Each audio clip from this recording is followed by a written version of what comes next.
Wave का red alert जारी कर दिया गया है। दिल्ली एनसीआर में भी गर्मी का रेड अलर्ट है। पश्चिमी राजस्थान, हरियाणा और पंजाब के लिए भी अलर्ट जारी किया गया है।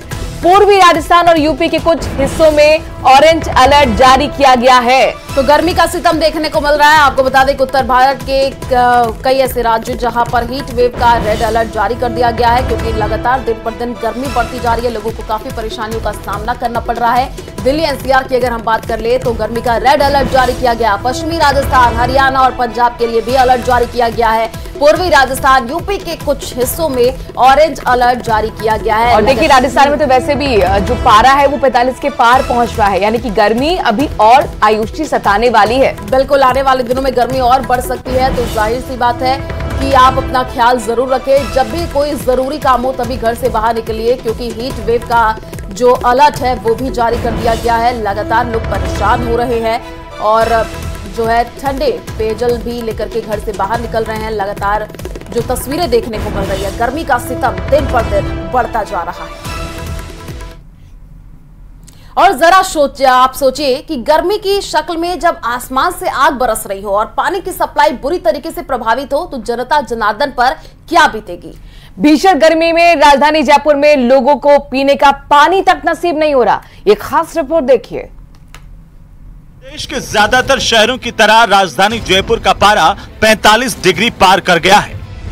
झुलसा देने वाली गर्मी में लोगों को पेयजल कटौती का सामना करना पड़ रहा है। जी हां, सामान्य मौसम की तुलना में गर्मियों में जब पानी की जरूरत 50% तक बढ़ जाती है, तब मई के लू भरे थपेड़ों में लोगों को जरूरत का पानी भी नसीब नहीं हो रहा। बीसलपुर बांध के सूरजपुरा फिल्टर प्लांट में लगातार बिजली के झटकों से पानी की सप्लाई प्रभावित हो रही है, जिससे जयपुर की 90% से ज्यादा आबादी को पानी के संकट का सामना करना पड़ रहा है।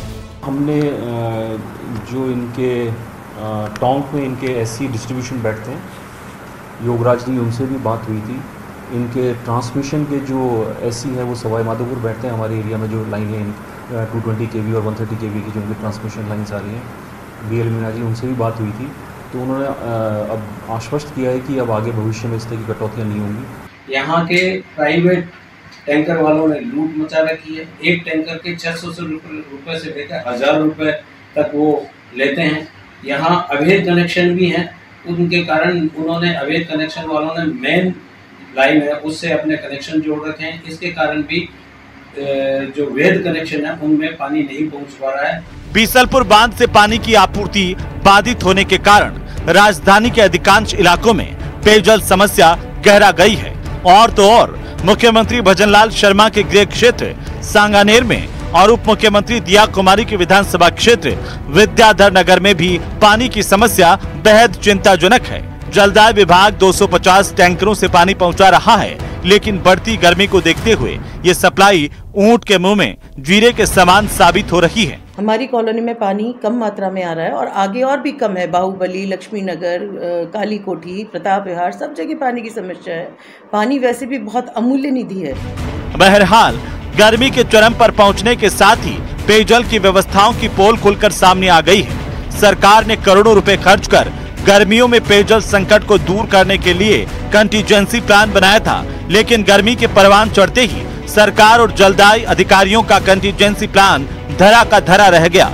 अभी भी नौतपे की गर्मी शेष है।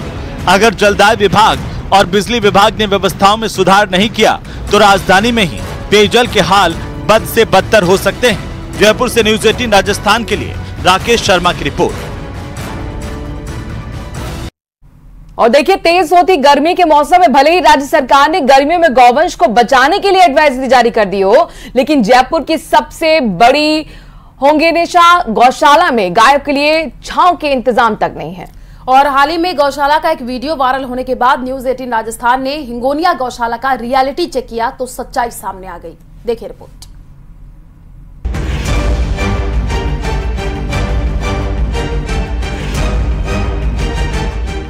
मई का महीना और गर्मी अपार, इंसानों से लेकर जानवरों तक का जीना बेहाल है।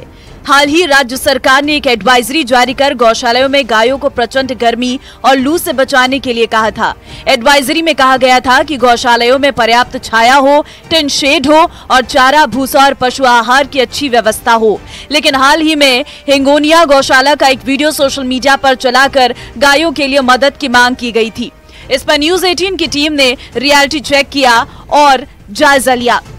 मैं इस समय में हिंगोनिया गौशाला में मौजूद हूं, जो कि जयपुर के दोनों नगर निगमों द्वारा संचालित है। ये गौशाला सबसे बड़ी है, करीब 20,000 गायें यहां पर मौजूद हैं। और अब जो इस तपती गर्मी में, जबकि 45 के पार तापमान जा रहा है, यहां पर इस गोवंश को इस गर्मी से बचाना भी है बड़ी चुनौती बन गया है, क्योंकि शहर में 100 से 125 गायें प्रतिदिन यहाँ पर पहुँच रही है। और कई गायें तो ऐसी है कि जो बीमार है, मरणासन है, उन गायों को यहाँ पर उपचार के लिए लाया जाता है और उसके बाद में यहाँ बाड़ों में रखा जाता है। तो बाड़े भी जो हैं वो छोटे पड़ते जा रहे हैं। आप देखिए कि जो शेल्टर हैं उसके नीचे महज 100-150 गाय आ सकती है, उसके बाहर में बाकी गायों को जो है वो खड़े यहाँ पर रहने की मजबूरी है। जयपुर के नगर निगम ग्रेटर और हेरिटेज के हिंगोनिया में गौ पुनर्वास केंद्र का संचालन श्री कृष्ण बलराम सेवा ट्रस्ट कर रही है। ट्रस्ट का यूं तो नगर निगमों की ओर से प्रति गाय सहायता राशि दी जाती है, लेकिन वो अब बढ़ती महंगाई के दौर में ऊंट के मुंह में जीरा ही साबित हो रही है और खर्चा तकरीबन 100 रुपए प्रति गाय तक पड़ जाता है। अक्षय पात्र फाउंडेशन देख रहा है, वो कोशिश यही कर रहा है कि ज़्यादा से ज़्यादा शेल्टर बने, लेकिन इसके बाद भी अभी जो मौजूदा स्थिति की अगर बात करते हैं तो यहाँ पर गायें हैं वो खुले में हैं और इस तपती धूप के नीचे हैं। हालांकि पानी के प्रबंध उनके लिए और जो चारे के प्रबंध हैं वो यहाँ पर किए जा रहे हैं। जयपुर के दोनों नगर निगमों की ये साझा जिम्मेदारी है कि निगम की इस गौशाला पर भी फोकस किया जाए, लेकिन यहाँ आकर ऐसा महसूस होता है कि निगम ने ट्रस्ट पर अपनी जिम्मेदारी थोपकर खुद गौशाला संचालन के काम से रिश्वती कर ली है।